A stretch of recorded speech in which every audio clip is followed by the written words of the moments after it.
Ever accidentally left a Discord server and panicked? Don't worry, this video will show you exactly how to get back in. First, let's locate the Explore Public Servers button.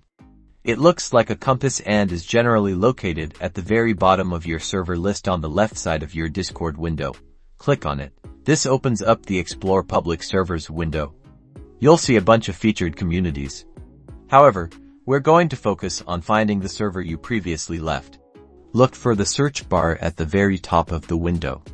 It usually says something like search for a community. Now, carefully type in the name of the server you're trying to rejoin.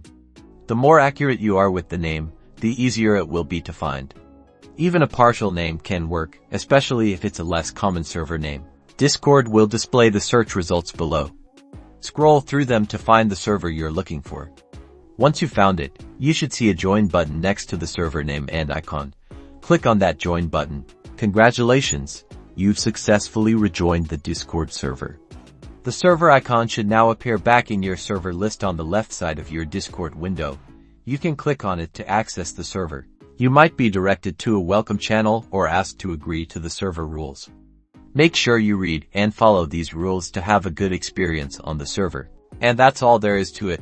Just remember that some servers have stricter rejoin requirements, or might have banned you for violating their terms of service. If you can't find the server, it's possible you were banned and cannot rejoin using this method. If you found this video helpful, please like and subscribe for more Discord tips and tricks. Thanks for watching.